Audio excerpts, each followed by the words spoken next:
breaking news. Et ça, franchement, c'est suffisamment rare pour être rappelé. C'est que oui, ils ont réussi à conserver le secret jusqu'à l'annonce officielle, ce qui n'arrive quasiment jamais pour des combats de cette envergure. Jake Paul contre Nate Diaz, ça sort de nulle part. Ça va être en 8 rounds, ça va être en boxe, ça va être à Dallas, Texas. Soit.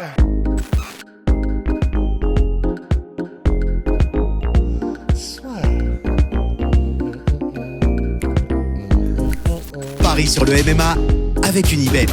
Quelle sera l'issue du combat? Une soumission? Un KO? Paris sur les meilleures cotes avec Unibet.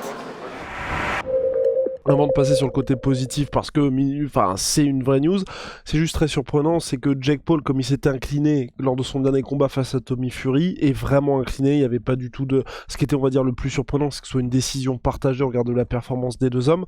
On s'attendait plutôt à une revanche face à Tommy Fury, plutôt qu'il aille vers le combat contre Nate Diaz, parce que c'était annoncé, mais en cas de victoire. Donc il y a juste ça qui surprend, sinon pour le reste, c'est good. Hein. Ouais, c'est ça, je pense... Faudra, de toute façon, alors là, vous inquiétez pas qu'ils vont donner des interviews à tort et à travers, surtout Jake, mais je pense que Jake, il est un peu dans l'état d'esprit de c'est une chance que j'aurai d'affronter Nate Diaz qui reviendra peut-être pas. Là, il vient de sortir de l'UFC, il est encore peut-être suffisamment chaud pour que ça crée vraiment une certaine hype.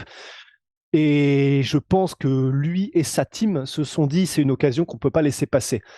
Ça fera plus d'argent, ça fera plus parler probablement qu'un rematch avec Tommy Fury, parce que même s'il a perdu le premier combat, je pense que contre Nate Diaz, c'est quand même quelqu'un qui est plus connu, c'est une plus grosse superstar même aux États-Unis, surtout aux États-Unis, que Tommy Fury. Donc, je suis pas forcément étonné qu'il le fasse, parce que je pense qu'il est plus dans un état d'esprit de faire les combats les plus fun, qui font le plus parler, plutôt que vraiment une rivalité avec Tommy Fury ou quoi que ce soit.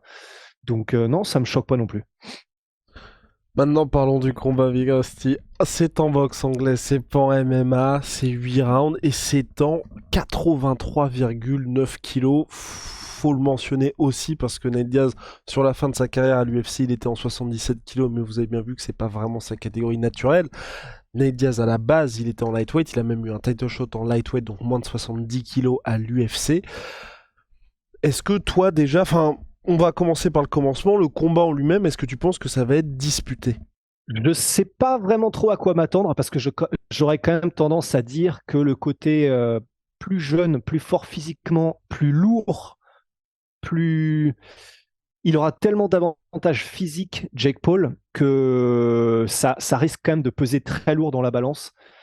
Donc le côté plus jeune, plus rapide, plus vif, plus tout ce qu'on veut en fait, un peu plus tous que Nate Diaz.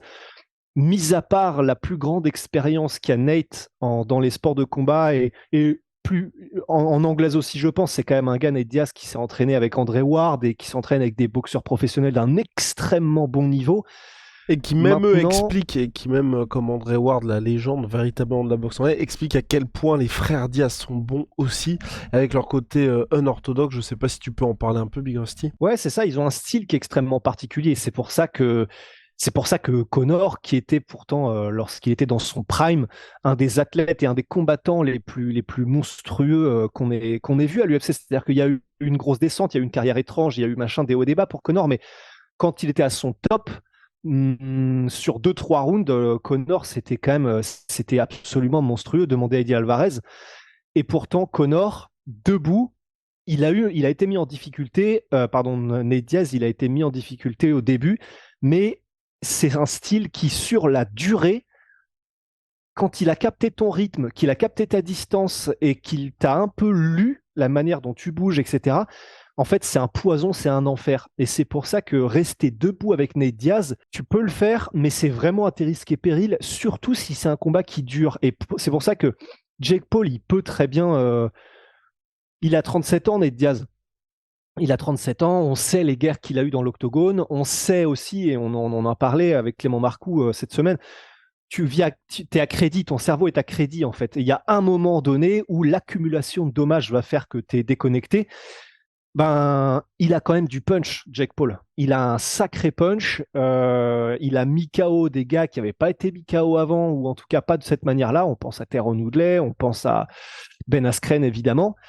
Donc Anderson Silva qui l'a mis knockdown aussi. Enfin, il a vraiment de quoi faire peur, Jake Paul. Et même si Nate Diaz est plus tricky, il a une anglaise qui est difficile à appréhender, il a une manière de rouler avec les coups qui est difficile, il est très durable, il est extrêmement endurant. Jake Paul peut lui faire mal quand même. Donc, mais la différence de physique, je pense que Nate Diaz, à mon avis, 85 kilos, ça va être son poids naturel. Tandis que Jake Paul, je pense, son poids naturel, il est plus aux alentours de 95, tu vois. Entièrement d'accord, Big Rusty. Ce que j'espère vraiment, moi je prie pour ça, c'est que Nate Diaz ne prenne pas ce combat à la légère, qu'il soit pas dans un état d'esprit le dernier big payday avant une retraite ou autre chose, parce que Jake Paul, on a pu le voir, face à Ben Askren, face à Tyron Woodley, il peut mettre KO n'importe qui, donc ça va être vraiment très important pour Nate Diaz d'être concentré. Il pourra jouer, comme tu l'as dit, aussi de par son style, sur sa roublardise, parce que c'est vrai que justement, Jake Paul, là pour l'instant, il a plutôt été, eu l'habitude avec de combattre contre des gars qui jouaient dans les règles. Là, je pense que Nate Diaz a tout intérêt à utiliser ça. Je regrette une nouvelle fois les 8 rounds, parce que c'est vrai que ça fait... Enfin, tu vois, peut-être que c'est parce que Nate Diaz n'a pas l'expérience, quoique non, j'allais dire l'expérience nécessaire, mais non, parce que Connor c'était prévu en 12 rounds contre Floyd Mayweather. Mais j'aurais bien aimé, tu vois, que ce soit un combat en 12 rounds, ouais. Vas-y. Mais de toute façon, il a fait que des 8 rounds pour l'instant, je crois, Jack. Ouais, il a fait que des 8 rounds. Mais du coup, ce que je voulais dire, c'est que comme, tu vois, je me disais, c'était peut-être comme c'était le premier combat de Nate Diaz, peut-être qu'il y avait une règle qui fait que lors de ton premier combat, mais pas du tout, puisque Connor c'était 12 rounds contre Floyd Mayweather.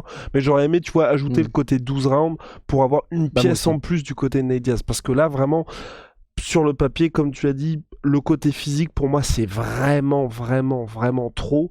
Et tu fais le côté physique, le côté aussi, et pour moi c'est vraiment pas négligeable, c'est le fait que par le passé, Jake Paul il a affronté Anderson Silva et Tyron Woodley, deux gars qui viennent du MMA, qui étaient autrefois champions UFC et qui étaient connus pour leur striking, et même eux n'ont pas réussi, et qui avaient des styles différents, parce que d'un côté on a quelqu'un d'extrêmement explosif en la personne de Tyron Woodley, de l'autre quelqu'un qui est un petit peu plus roublard en la personne d'Anderson Silva, et qui, je sais pas si t'es d'accord avec moi Big Rusty, mais qui moi m'avait un peu impressionné, en tout cas agréablement surpris dans ses combats en boxe anglaise depuis sa retraite, tu vois. Et les deux fois, Jake Paul a réussi à s'imposer face à eux, et vraiment s'imposer dans le sens il les a envoyés au tapis à chaque fois. Et là, pour moi, malheureusement, je trouve que ça fait trop peu d'éléments pour que Nate Diaz s'impose. S'il avait été de la même taille, dans le sens même corpulence que Jake Paul, j'aurais dit pourquoi pas. Là, ça me paraît beaucoup trop léger. Et d'autant plus que il y a un truc qui est un détail, mais qui n'en sera peut-être pas un le jour du combat et qui me fait un peu peur, c'est que c'est donc en anglaise avec des gants d'anglaise.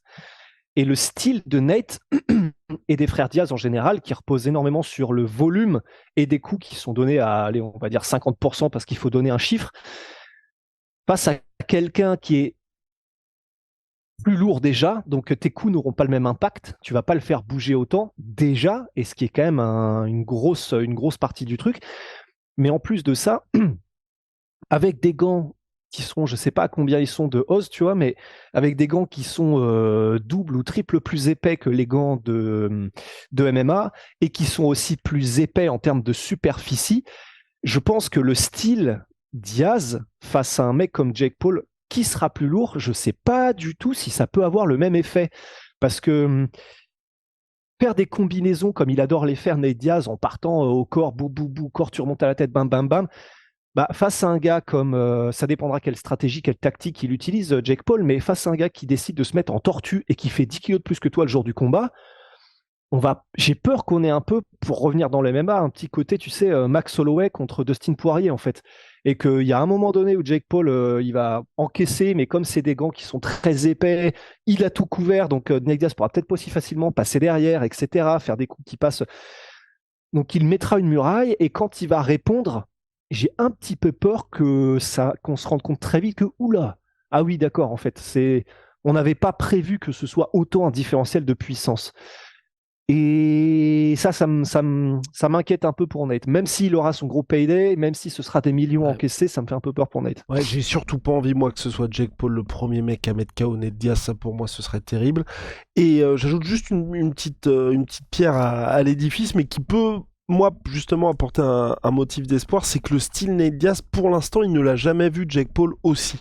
Tu vois, donc dans tous les adversaires qu'il a affrontés jusqu'à maintenant, on n'a jamais eu de gars qui, comme il y a beaucoup de boxeurs qui font ça aussi, par exemple Floyd Mayweather ou même Manny Pacquiao en son temps, qui au fil des rounds vont vraiment commencer à salement te labourer. Pour l'instant, il avait jamais eu ça. Donc c'est aussi quelque chose à ajouter parce que contre Tommy Fury, on pouvait voir que ça commençait à coincer un petit peu. Donc c'est à double tranchant, c'est clair, parce que d'un autre côté, Nate Diaz, qui a l'habitude de se prendre énormément de coups en MMA, là, il va se prendre des coups, mais avec des gants de boxe aussi, donc ça peut être aussi un côté un petit peu... On peut se dire qu'il va peut-être pas être coupé dès le premier round, tu vois. Ouais, ça peut être... ouais, si on se raccroche à ça, c'est Voilà, déjà... mais... c'est déjà la Ouais. fin. Mais de ce côté-là, ouais. Après... Et point aussi intéressant, c'est je crois, c'est pas le compte de Nate Diaz, mais un des comptes affiliés. En gros, ce serait une carte Team Paul contre Team Diaz. Donc apparemment, il y aurait, parce qu'il y a aussi Real Fight Incorporated, l'organisation de Nate Diaz qui est copromoteur du truc. Donc à mon avis, il y aura pas mal d'athlètes aussi de la Team Diaz qui seront sur la carte. Donc ça peut être sympa aussi. Ah, ouais, carrément. Et on a autre chose à ajouter, Big Rusty, sur le combat là? Non, c'est vrai, à part que ça dépendra, mais tu l'as effleuré en début de podcast, que ça dépendra aussi, même si on a dit que c'est surtout le physique qui jouerait, etc., sur des motivations de Nate, parce que s'il arrive juste en mode pour prendre le chèque, au-delà même... Qu'il n'a jamais fait côté... jusqu'à maintenant. Qu'il n'a jamais fait jusqu'à Ouais, maintenant. voilà. Ouais, mais si c'est pour ça, un peu comme, bon, je sais que c'est un peu de la comparaison est difficile, mais comme le dernier combat de Nick Diaz contre Robbie Lawler, là, j'aurais vraiment peur. Donc, on verra assez vite et on verra quelles sont ses motivations. Au moins, on peut faire confiance à Nate, je pense, pour parler franchement lors des interviews. Donc, on en saura rapidement sur ses motivations, quoi. Ouais, à suivre Big Rusty. Et dernier point vraiment pour Nate Diaz, parce qu'on l'a pas mentionné. J'ajoute quand même ça parce que c'est vrai que jusqu'à maintenant, Jake Paul, à chaque fois, il a affronté des gars qui étaient plus dans leur prime, que ce soit Anderson Silva, que ce soit Ben Askren, que ce soit Tyron Woodley. Mais vraiment, s'il y en a bien un qui garde ce côté roublard et vraiment jouer à l'expérience, c'est bien Nate Diaz. Parce qu'on regarde tous ses derniers combats depuis son retour, on va dire, des 3 ans d'absence après le deuxième combat contre Conor McGregor. Même Masvidal, même si c'était pas vraiment perceptible, on sent à chaque fois qu'il arrive à s'adapter à ce que ses adversaires proposent. Anthony Pettis, le premier round, il le perd. Leon Edwards, bon, il perd les 4 rounds et demi jusqu'à sa fulgurance. Contre Tony Ferguson, le premier round aussi, c'est pas vraiment ça pour Nate Diaz. On voit qu'il est un peu hors... Enfin, il est pas dans le bon rythme aussi, et à chaque fois, il arrive à prendre ses marques. Donc je pense que ça peut vraiment jouer aussi en la faveur de Nate Diaz, et ne vous inquiétez pas du tout si... Pendant 6 rounds, c'est hyper compliqué. Je pense qu'il sera toujours là, sauf s'il se fait éteindre, bien évidemment. Mais s'il ne se fait pas éteindre, je pense qu'il aura toujours sa chance dans le combat. Et je pense qu'à mon avis, c'est le seul... Enfin, c'est le seul truc possible, tu vois. Mais on l'a jamais vu en full anglaise aussi. Donc c'est là où moi, je suis très, très curieux de voir ce qui va se passer. Parce que Nate Diaz en a toujours parlé. Rusty, on a parlé en début de podcast. Il a des glorieux partenaires d'entraînement dans le domaine. Donc on peut avoir une très bonne surprise. On peut, mais c'est... Pour finir, en tout cas pour moi, je dirais que même si le scénario que tu viens d'énoncer se tient, je vois pas non plus Nate Diaz, même dans les dernières rounds, et même s'il renverse la vapeur, mettre KO Jake Paul non plus. Donc en fait, c'est là où c'est très compliqué, c'est que ça voudrait donc dire pour que Nate Diaz gagne, qu'il prenne les rounds à partir du 3e, 4e. Ce qui me paraît dur. Possible, mais dur, sachant que ce seront les 4-5 premiers rounds où Jake Paul sera encore vraiment frais et il pourra jouer de sa dimension physique, quoi. Donc je vois. Et ce qui est compliqué, c'est qu'il y a tellement d'inconnus dans ce combat, parce que même le combat contre Tony Fury, Jake Paul, Tommy Fury, il le perd, mais c'était pas... Il était pas face à un gars... Enfin, Tommy Fury gagne le combat, c'est impressionnant ce qu'il a fait, mais... Je sais pas comment exprimer ça, mais tu vois, il y avait jamais de situation où il était vraiment en danger, tu vois, Jake Paul. Et là, je pense qu'avec Nate Diaz, on est aussi dans une situation où t'as un gars, il peut te finir, enfin, il peut te finir s'il a envie de te finir. Enfin, on voit que Nate Diaz, dans ses combats, quand il a l'opportunité justement d'accélérer, qu'il veut pas faire le show comme Leon Edwards, bah, il le fait, et il le fait extrêmement bien. Et je pense que contre Jake Paul, il va pas être dans une situation où il veut juste gagner au point.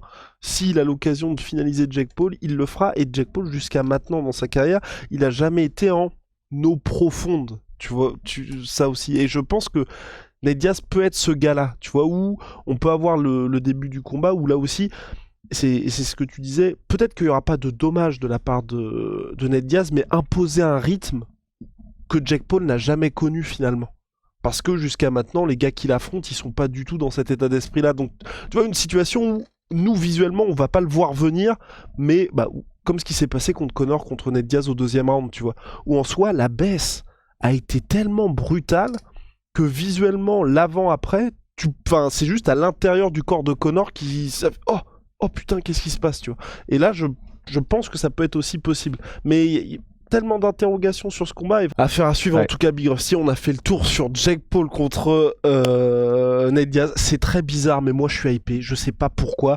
Parce que c'est très bizarre. Et je le sens même bien pour Nate Diaz. Parce qu'il a voulu quitter l'UFC. Ça fait longtemps qu'il en parlait. Je pense qu'il avait ça dans un coin de sa tête. Parce que ça traîne depuis un petit moment déjà qu'il va voir les combats de Jake Paul. Donc je pense pas qu'il va arriver les mains dans les poches. Il va arriver pour...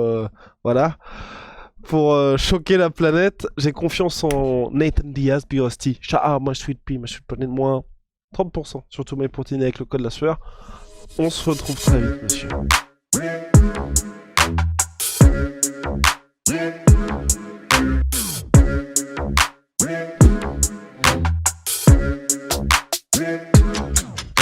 On pourrait qu'on me payer